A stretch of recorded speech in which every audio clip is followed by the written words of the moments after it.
வணக்கம் நண்பர்களே, இந்த கிலோ வெடித்திறமையில் வணக்கம். இந்த பதிவு பார்க்க சப்போர்ட் ஃப்ரெண்ட்ஸ் ஷேர் பண்ணுங்கள். சப்போர்ட் பண்ண சேனல் சூப்பர் சார் ஜெயப்பட்டன் சப்போர்ட் யுவர் அண்ணாமலை சேனல். நன்றி. இப்போ பார்த்தீங்கன்னா திமுகவுக்கு 40 வந்துமே பிரயோஜனம் இல்லை. போன தடவையும் அப்படி தான், அதுக்கு முன்னாடி ஏடிஎம்கே அப்படி தான்.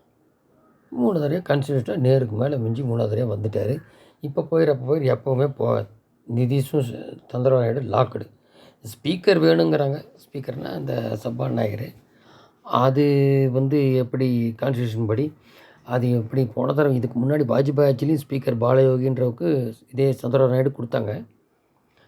இப்போ அது என்ன பண்ணுறாங்க, நம்ம G7 மாநாட்டிலேருந்து மோடி திரும்பி வரணும். அப்புறம் அந்த கூட்டத்தொடர் நடக்க போகுது. அதுக்கு முன்னாடி டெம்பரரியாக இது பண்ணிவிட்டு அதுக்கப்புறம் தான் ஜனாதிபதி அவங்க அந்த ஸ்பீக்கர்லாம் கொடுத்தப்பறம் டெம்பரரியாக ஒருத்தர் போட்டாங்கன்னா அதுக்கப்புறம் தான் பர்மனன்ட் சபாநாயகர் வராங்க. அது என்னென்னு பார்ப்போம். அது வந்தப்புறம் இதுக்கு முன்னாடி கொடுத்துருக்கு. உதாரணம் இருக்கான பாலயோகி சந்திரபாபு நாயுடு அதாவது வாஜ்பாய் பீரியடில் கொடுத்துருக்கு 98 அந்த மாதிரி பீரியட்லாம். சரி, இப்போ என்னென்னு பார்த்தீங்கன்னா 40 பிரச்சனை இல்லை. சரி, பாஜக ஒரு 11% மேலே வளர்ந்தனையும் உடனே தமிழிசையை வச்சு ஒரு ஆட்டம் காட்டுறாங்க. அப்புறம் அவர் ஏதோ சொன்னார், எல்லோரும் எல்லா சேனல்லையும் ஒளிபரப்பானு எல்லாம் வியூகம்தான், ஒரு ஊகம் படி இப்படி இருக்கும் அப்படி இருக்குமோன்னு. கடைசியில் பார்த்தா அண்ணாமலை போய் வேணாட்டி ரிமூவ் பண்ணியிருங்க. அப்படி தான் சொன்னார், கீழே இருக்க மேலே வருவாங்க, மேலே இருக்க கீழே வருவாங்க. ஆனால் இது போய் பார்த்து இல்லை அப்படின்னு சொல்லி வீட்டுக்கு போய் பார்த்து ஒரு அனுசரணையாக இது பண்ணிட்டார். ஆனால் இது ஏன் சொன்னார், பத்திரிகை வெளிச்சது கடையில் அமித்ஷா ஏன் சொன்னார், ஏன் தனியாக கூட சொல்லக்கூடாதுன்னு அப்படி இல்லை. இங்கே நிறைய பேர் இந்த மாதிரி ஆனப்புறம் பேசிகிட்டு இருக்காங்க இல்லையா, இவங்க யாருக்கும் கட்சி ஒன்றும் வளரல. அப்போது இது மற்றவங்கெல்லாம் சேர்த்து சொன்னது தாங்க ஏதோ ஒரு இன்ஸ்டண்ட்டு. அதனால மற்றவங்களாம் வாய மூடிக்க அப்படின்னு கோஷ்டி கூடல் காங்கிரஸ் மாதிரி இருந்தால் வேலைக்காகாதுன்ற அர்த்தத்தில் எடுத்துக்கலாம்.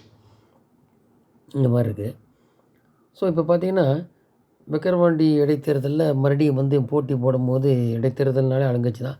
அப்புறம் இந்த கிழக்கு ஈஸ்ட்டில் ஈரோட்டில் நடந்த மாதிரி பட்டியல் அடைச்சி வச்சு பண்ணுறாங்களா, அது கூட அண்ணாமலை இருந்தார். எப்படி பண்ண போகிறாங்க தெரியல. இப்போ அதுக்கெல்லாம் ஏகப்பட்ட மினிஸ்டர் இறக்குவாங்க, பணத்தை கொடுப்பாங்க.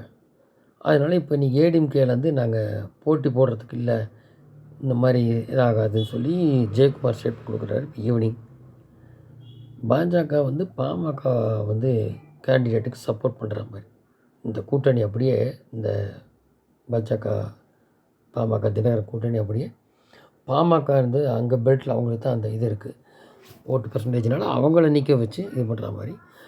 இவங்க பணம் கொடுப்பா, எந்தெந்த தொகுதியில் யார் யார் இருக்கா அப்படின்னு மினிஸ்டர் யாருக்கு பணம் கொடுப்போம் பார்ப்போம்.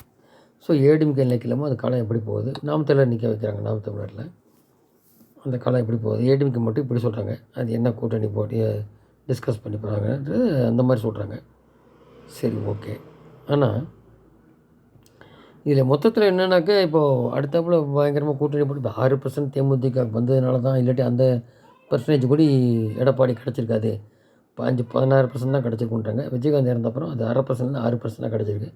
அது இந்தளவுக்கு கண்டினியூ ஆக மாட்டேன், நெக்ஸ்ட் எலெக்ஷனில் தான் தெரியும் எந்த அளவுக்கு போக போகுது அப்படின்னு. ஸோ இது இவர் அதுக்கடையில் விஜய் வேறு வந்தால் அந்த எப்படி ஓட்ட பிரிக்கிற அப்படி இதெல்லாம் இருக்குது. ஸோ ஸ்ட்ராங் கூட்டணியாக வச்சு பாஜக எப்படி வராங்கன்னு 2 வருஷம் இருக்குது. இவர் இந்த கடையில் என்னென்ன பாத யாத்திரையாக வேறு ஸ்ட்ராட்டஜி என்ன பண்ணுறது ஒரு பக்கம் பார்க்கணும். கரெக்டாக காய் நகர்த்தணும். இதில் 1 to 1 மாதிரி முக்கிய பாஜக கூட்டணி வேண்டாம், நீ தனி அவங்க தனியாக இருந்தாலும் நிற்கிற இடத்துல நான் நிற்கலை, இப்போ விக்கிரவாண்டி பண்ணுறாங்க பாருங்க, அது உதாரணமாக எடுத்துக்கலாம். அந்த மாதிரி அப்படி இருந்தால் எப்படி ஆகுது களம் அப்படிங்கிறதுக்கு அது உதாரணம் எடுத்துக்கலாம். அப்போ இந்த ஏடிஎம்கே ஓட்டு பாஜக வருதா, கொஞ்சம் சீக்கிரமாக போகுதா, இது ஒரு டெஸ்ட் கேஸ். ஏடிஎம்கே நிற்காது டெஸ்ட் கேஸ். அப்போ இந்த மாதிரி பண்ணால் நாளைக்கு அடிக்க முடியுமா டிஎம்கே அப்படின்னு? என்ன ஒன்றுமே செய்யாத டிஎம்கே ஜெயிச்சிருந்தேன் என்ன பிரயோஜனம், காசை கொடுத்து இல்லையா? அப்போ ஸ்ட்ராட்டஜி பண்ண வேண்டியிருக்கும், அப்படி வரும். அப்புறம் கொலை நகரமாகும் தலைநகரம்ன்ட்டு ஒரு இது கொடுத்துட்டார் அண்ணாமலை. திமுக ஆட்சிக்கு வந்திருந்தே தமிழக சமூக விரோதி கூடாரமாயிருச்சு, முன்பு எப்போதும் இல்லாதவர்களே தமிழகம் முழுவதும் குற்றச்செயலாக இருக்குது. காவல்துறை பொறுப்பான முதலமைச்சர் ஸ்டாலின் நாட்டு நடப்பை தெரியாமல் யாரை எழுதி கொடுப்பதை வரி மாறாமல் வாசித்து விட்டு செல்கிறார். சட்ட ஒழுங்கு சீர்குலைஞ்சிருக்குன்றார். நீதிமன்ற பரபரப்பான சாலையில் பொதுமக்கள் இடங்களில் பள்ளி கல்லூரி வாசலிலும் காவல் நிலையிலும் படுகொலை நடக்குது. குறிப்பாக தலைநகரம் சென்னை கொலை நகரமாக இருக்குது. பொதுமக்கள் மத்தியில் ஓட விரட்டி கொள்வது, இந்த மாதிரி தாங்கள் செய்யும் குற்றத்துக்கு விளைவுகளை எண்ணி பார்க்கும் நிலையில் கூட அவர்கள் இல்லை. இப்படிலாம் சொல்கிறேன். போதைப்பொருள் வேறு பத்தாதுக்கு கண்டும் கொள்ளாமல் இருக்குது திமுக. தமிழக மகளிர் அணியின் மாநில பொதுச்செயலாளர் வழக்கறிஞர் திருமதி நதியா சீனிவாசன் அவர்களது கணவர் மீது கூலிப்படையை கொண்டு கொலைவெறி தாக்கல் நடைபெற்றிருக்கிறது. இப்படிலாம் நிறையா சொல்லியிருக்காரு. அதாவது பொதுவாக இவங்க வந்து சட்டம் ஒழுங்கு சரியில்லை, மக்கள் விரோதம் எல்லாம் இருந்து வந்துட்டுருக்காங்கன்னா அது முடிவு கட்டணும். அப்போ அந்த எதிர்க்கட்சிகள் இது எப்படி வியூகம் அமைக்கணுன்றது தான் இதில் சொல்கிறது. அப்போ லிஸ்ட்டே கொடுக்குறாரு. சென்னையில் வந்து டேட் வாரியாக எப்படி எப்படி கொலையாச்சு அப்படிங்கிறது முடியும். டேட் வாரியாக இந்த கொலை நடந்ததெல்லாம் டெய்லி நடக்குது அப்படிங்கிறத ஒரு 13 லிஸ்ட்டு கொடுத்துருக்காங்க. மே மாதம் மட்டும் ஓட ஓட கொட்டின கேங் வாரு என்ன இந்த மாதிரி ஸ்கெட்ச் போட்டு கொலை செஞ்சது இப்படிலாம். ஸோ இதெல்லாம் எங்கே பார்க்க போகிறேன்? எப்படி சம்பாதிக்கலாம், பையனை எப்படி துணை முதலாக்கலாம், இதுதானே. யாராவது இதாக பண்ணால் அந்த மீம்ஸ் போட்டால் அவனை பிடிக்கிறது. மேராக ஒன்றையும் காணும், செயலில் ஒன்றையும் காணும். காசு கொடுத்து எப்படி ஜெயிக்கலாம்?